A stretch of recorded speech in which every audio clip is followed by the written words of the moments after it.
exame. Hoje nós leremos 3 perguntas, então vamos ficar bem atentos.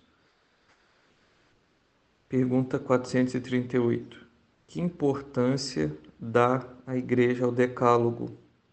Fiel à Escritura e ao exemplo de Jesus, a Igreja reconhece ao Decálogo uma importância e um significado basilares. Os cristãos estão obrigados a observá-lo.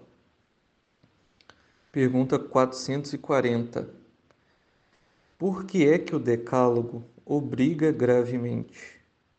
Porque enuncia deveres fundamentais do homem para com Deus e para com o próximo. 441. É possível observar o Decálogo?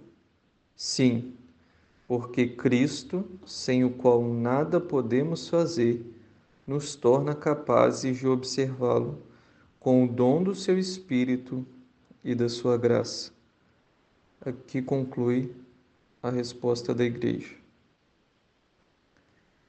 Então, essas 3 perguntas eu as li de uma vez, porque elas estão tratando da mesma realidade.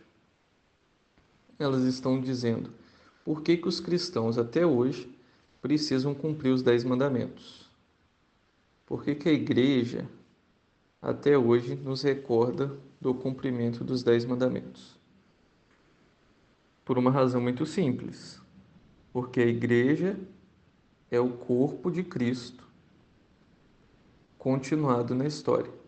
Existem muitas imagens para expressar a realidade da Igreja, mas uma que eu acho que é muito própria, muito didática, é essa imagem que São Paulo usou da Igreja enquanto corpo de Cristo. Mas é o corpo místico de Cristo. Nós somos membros do corpo de Cristo e Jesus é a cabeça desse corpo. E a Igreja até hoje nos pede para que nós vivamos os 10 mandamentos. Por quê? Porque nos 10 mandamentos estão contidos, a 440 diz, deveres fundamentais. Se são deveres fundamentais, se são deveres basilares, fundamentais, são deveres que eu não posso abrir mão. Se eu abro mão deles, eu cometo pecados mortais. Por isso que o Decálogo obriga gravemente. É que nós chamamos na teologia de obrigação subgrave. Quando nós dizemos que algo é fundamental, é o fundamento. Se eu abrir mão do fundamento, pense numa casa. O que acontece com uma casa sem base? Ela não cai? Cai. Da mesma forma, se o homem abre mão dos 10 mandamentos, ele vai à ruína, ele vai à falência, ele vai à bancarrota. No mundo de hoje, em que o dinheiro é considerado um deus para muitos, que na verdade é um ídolo, é um falso deus, as pessoas estão muito preocupadas em irem à falência, em perderem tudo, do ponto de vista material, mas se esquecem do ponto de vista espiritual.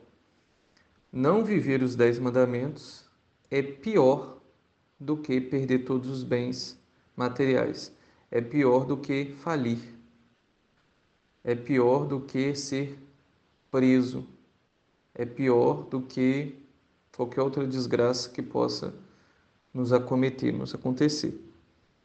Não viver, não estar debaixo da lei de Deus é a pior coisa que pode nos acontecer aqui na Terra, porque se nós morrermos na outra vida, nós iremos para o inferno, se nós não nos arrependermos. Então, por isso que é terrível não observar os 10 mandamentos. E outra pergunta, a última, diz: nós podemos observar? Sim. Por quê? Porque Jesus, ao morrer na cruz, ao sofrer, morrer na cruz e ressuscitar, nos deu a graça, nos deu o dom do seu Espírito, que nos torna capazes de cumprir os 10 mandamentos. Sem Jesus, o que eu sou sem Jesus? Nada, nada, nada. Isso é verdade. É interessante que na música colocou 3 nadas. A sequência de Pentecostes também diz a mesma coisa. Sem o Espírito que acode, nada o homem pode, nenhum bem há nele. Então, todo o bem que eu tenho em mim é fruto do Espírito, é a ação de Deus em mim. Às vezes a gente olha, mas eu sou paciente, ou eu sou humilde, ou eu sou isso, ou eu sou aquilo. Meu filho, você não é nada sem a graça de Deus. Tudo que é de bom em você, inclusive na sua natureza, que você vê como coisas boas, e realmente podem ser boas, não estou negando isso, mas isso é a ação de Deus na sua alma.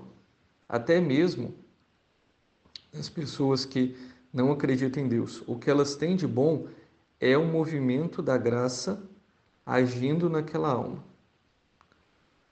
O próprio São Paulo diz que Deus opera em nós o querer, ou seja, querer as coisas boas, e o fazer as coisas boas.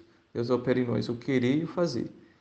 Então, tudo que é de bom em nós é fruto da graça de Deus, de um jeito ou de outro, seja diretamente, seja indiretamente. E para fechar, como eu já citei São Paulo 3 vezes nesse áudio, é porque eu sou devoto de São Paulo. É uma devoção, é uma devoção de estudo a São Paulo, né? Uma devoção quase uma devoção intelectual. Brincadeiras à parte, eu tenho um apreço, um amor muito grande por São Paulo, porque ele foi, pelo menos na minha vida espiritual, ele me ajuda muito. Os seus conselhos, as suas intuições são muito práticas e é algo que eu realmente preciso para eu melhorar. Então vamos lá. Romanos 12, capítulo 12, versículos de 8 a 10. A ninguém fiqueis devendo coisa alguma, a não ser o amor recíproco, porque aquele que ama o seu próximo cumpriu toda a lei. Pois os preceitos: não cometerás adultério, não matarás, não furtarás, não cobiçarás, e ainda outros mandamentos que existam, eles se resumem nestas palavras: amarás o teu próximo como a ti mesmo. A caridade não pratica o mal contra o próximo. Portanto, a caridade é o pleno cumprimento da lei. Aqui conclui o comentário de São Paulo. Papa Francisco, na sua bula do ano da esperança, agora em 2025, ele tem uma frasinha que eu gostei bastante que diz assim: São Paulo é bem realista. E em seguida ele tece o comentário dos escritos de São Paulo. E de fato é isso. O que o nosso amigo, irmão São Paulo está dizendo? Ele está sendo bem realista. Olha, os ele elencou quais mandamentos? Ó, não cometerás adultério, sexto mandamento. Não matarás, quinto mandamento. Não furtarás, sétimo mandamento. Não cobiçarás, aí inclui o nono, que é a mulher do próximo, e o décimo, as coisas alheias. E ainda outros que existam, por quê? Porque faltaram alguns aí para fechar a lista dos 7. Eles podem ser resumidos como amarás o teu próximo como a ti mesmo. Por quê? Ele está explicando as palavras de nosso Senhor Jesus Cristo. Por quê? Aquele que ama o seu próximo cumpriu toda a lei.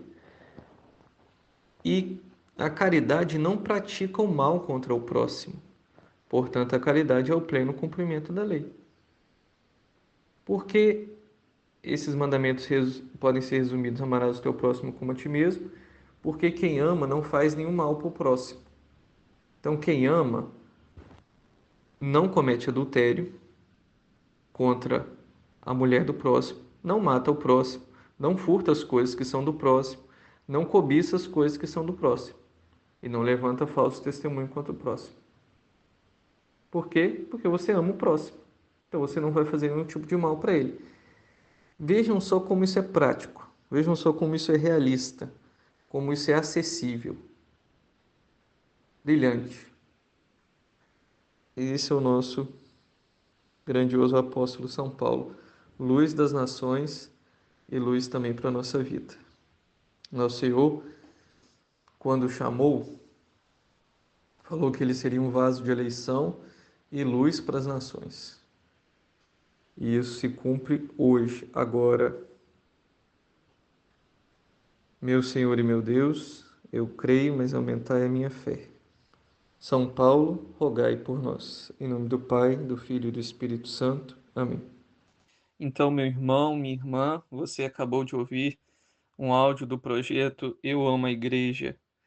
Então, se você gostou, curte esse vídeo e se inscreva no canal da paróquia, porque assim você nos ajuda a ir mais longe, a evangelizar cada vez mais.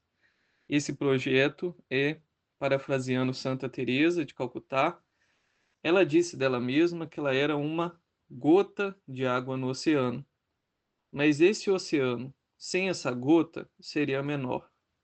Então, se Santa Teresa de Calcutá disse isso de si mesma, quanto mais nós, mas agora de um modo mais específico, quanto mais esse projeto. Esse projeto é uma molécula de água, mas essa gota de água, sem essa molécula, seria menor.